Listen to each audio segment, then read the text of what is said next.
हमें जहाँ पे मजहब की बात नजर आ जाती है हम तो फौरन से पकड़ लेते हैं कि इसको ना जाने देना, अपने किरदार कशी नहीं करते। हमारे वो जून एरिया ने कहा था, बोलते क्यों नहीं मेरे हक में, अबले पड़ गए क्या जुबान पे। कैमरा ऑन है, बता तो देंगे तो क्या इनके बारे में बोलते हुए आबले पड़ते हैं जुबान पे। ये सोशल मीडिया वालों को, ये प्रिंट मीडिया वालों को, ये जो मीडिया वाले क्यों नहीं बताते। ये जो पिछले दिनों वाकया हुआ है लाहौर ग्रामर स्कूल का, जिसमें वो बच्चियों ने कहा कि भी हमारी तस्वीरें लीक हुई हैं और हमारी जो है वो टीचर्स हमें हरास करते, किधर गई आवाम सारी, किधर गए वो लोग सारे जो यहाँ पे बैठे थे, जो लिबरल थे, जो फेमिनिस्ट मूवमेंट चला रहे थे, जो लिबरलिज्म का नारा लगा रहे थे, जो मेरा जिस्म मेरी मर्जी का नारा लगा रहे थे। उन लड़कों की, वो लोगों की जुबान पे आबले पड़ गए। आप क्यों नहीं बोलते? आप क्यों नहीं कहते कि इस तालीमी निजाम को बंद किया जाए? भाई ये कैपिटलिज्म है, भाई ये सेकुलरिज्म है, इसको बंद किया जाए। ये लिबरल होने के नाम पे सेक्सुअल हरासर बन गए। वहां पे तो हमें कुछ भी नजर नहीं आता, वहां पे तो हम पर्सनल मैटर कहते हैं। लेकिन किसी मदरसे के अंदर हमें कोई वाकया नजर आ जाए, फिर हमारा देखें कैसे जोश जागता, फिर देखें हमारे अंदर कैसे शऊर की जो है वो खिड़कियां खुलती, हमें कैसे नजर आता सब कुछ। हम लोग मुनाफिक लोग हैं, हम लोग दोगले लोग हैं। हम लोग जहाँ पे देखते हैं ना कि किसी के पास इख्तियार कम है, किसी के पास दौलत और ताकत कम है, हम चढ़ाई कर देते हैं उस पर। और जहाँ पे हम देखते हैं किसी के पास दौलत और ताकत ज्यादा है, वहां पे हम फिर फौरन डिप्लोमेटिक होके नहीं बिल्कुल ये पर्सनल मैटर है, देखें ये तो एक चीज का पर्सनल है, ये देखें कुछ हो सकता है उन्होंने कुछ किया हो सकता है उन्हीं के कसूर हो सकता है ये हो। तो मदरसों में हम लोग ये बात क्यों नहीं करते कि हो सकता है एक मौलवी खराब हो सारे ना हो सकता है एक मौलवी ने अगर गुनाह कर दिया है तो सारे ऐसे नहीं होंगे। उस्ताद जो रूहानी बाप रूह की तजलील कर रहा हो, जो तस्वीरें सेंड कर रहा हो, उस्ताद आप रूह नहीं कांपती ये बात सुन के कि उस्ताद अपने तालिब इल्म की नंगी तस्वीरें लगा रहा है। हमारे रब ने, हमारे अल्लाह ताला ने जो हमारे नबी पाक सल्लल्लाहु अलैहि वसल्लम पे पहली वही भेजी वो कौन सी थी? पढ़ अपने रब के नाम से जिसने तुझे पैदा किया। तो पढ़ाई की तो इतनी तालीम की अहमियत थी, तो वो तालीम की अहमियत हमारे माशरे में तो एक कारोबार शो बिजनेस बन गई। मतलब कि वो जो एक टीचर की कदर थी, वो जो एक रूहानी बाप की कदर थी, वो हमारे पास नहीं है। हमें पता ही नहीं टीचर क्या है। टीचर हो तो हमें पता हो, हमारे पास तो बिजनेस है कि प्राइवेट स्कूल्स में आजकल जो है ना डे बड़े मनाए जाते हैं। आज हम जो है वो टूरिज्म डे है, आज फलाना डे है, आज फलाना डे। क्या कि अगर तो रोज पढ़ाएंगे तो माँ बाप से पैसा कैसे खींचेंगे? वो चीज जो होनी चाहिए बिजनेस, वो कहाँ से आएगा? फिर उन्होंने ये बहाने रखे हुए, फिर ऐसे दिन मना के ना तो वो माँ बाप से जितना वसूल कर सकते हैं वो करते हैं।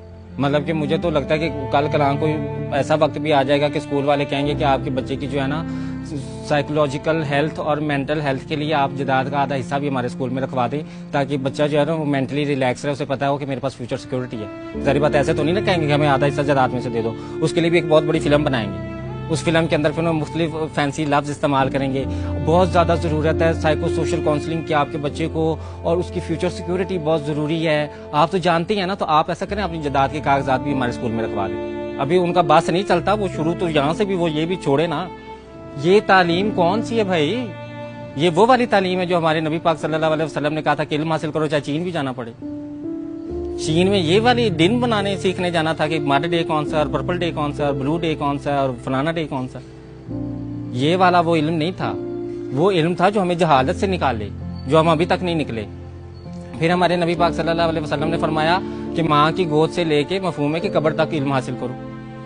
अब माँ की गोद से लेके कब्र तक इल्म हासिल करने का मतलब क्या हुआ कि बीकन हाउस को शुक्र है ये अभी बात पता नहीं चली। इन महंगे स्कूलों को पता चल गई तो उन्होंने कहना कि आप अपने बच्चे के बुढ़ापे तक की फीस जमा करा दें, ताकि ये मरेगा तो हमें पता चलेगा कि इसके मरने तक हम सारी इसकी फीस जो है वो ले लें, इसकी जिंदगी में जो कमाएगा उसका शेयर भी हमें दे दें। ये तो अभी इन्हें पता नहीं है कि हमारे इस्लाम में तो कब्र तक इल्म हासिल करने को कहा गया है। तो इन्हें आज ये पता चल जाए तो ये देखना कल ही ये कोई प्रपोजल निकालते, माँ बाप पेरेंट टीचर मीटिंग बुलाएंगे और उसमें कहेंगे कि भाई आपके बच्चे को मरने तक हम तालीम देना चाहते हैं। ये तो आप 16 सालों के बाद तो फिर हमारा बिजनेस बंद हो जाएगा, आपका बच्चा निकल जाएगा, फिर हम फीस कहाँ से माटेंगे? तो वो ये वाला इल्म नहीं था। हमें सोचना चाहिए हमारे नबी पाक सल्लल्लाहु अलैहि वसल्लम ने कौन सा इल्म हमें कहा था कि जाके हासिल करो। वो आपको वाकया तो याद ही होगा कि जब फतह मक्का के मौके पे जो कैदी गुलाम थे उनको कहा गया कि आप 10-10 लोगों को पढ़ाएं और आपको रिहा कर दिया जाएगा। आजादी की कीमत तालीम के साथ जोड़ दी।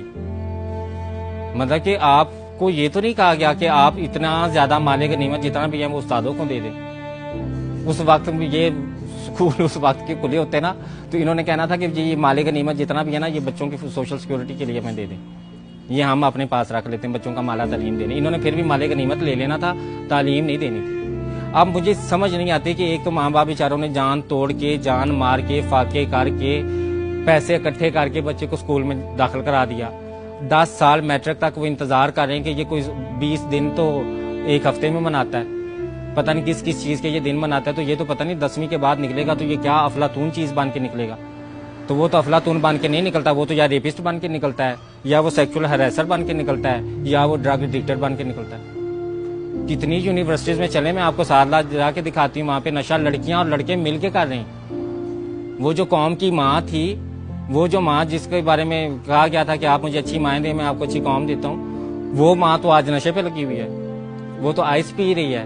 वो बाप, वो जो जन्नत का दरवाजा बाप है मुस्तकबिल का, वो लड़का जिसने बाप बनना है, वो लड़का जिसने आने वाली नस्ल को संवारना है, वो तो नशे पे लगा हुआ है। इल्म की अहमियत तो हमारे मजहब ने इतनी ज्यादा बताई है, ठीक है ना। और उस इल्म की अहमियत को लेके हमने बीकन हाउस बना दिया, हमने दारे अरकम बना दिया, हमने सिटी स्कूल बना दिया, लेकिन हमने वो चीज नहीं बनाई जो बननी चाहिए थी।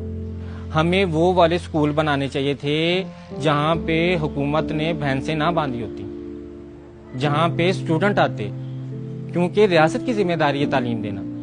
और रियासत ने जो हमें स्कूल बना के दिए हैं उनमें या तो टीचर ही नहीं आते, ठीक है, और अगर टीचर आते हैं तो वो अपने बच्चों को अपने घर का काम करवाते हैं। आपको किसी गांव में तो नहीं ना वो सिटी स्कूल, सिटी ग्रामर और दारे अरकम और बीकन हाउस और फलानी कौन सा हाउस और कौन कौन से ये एलीटों के जो स्कूल हैं, ये आपको गांव कस्बे में तो नजर नहीं आएंगे। गांव कस्बे में आपको सरकारी टीचर नजर आएगा।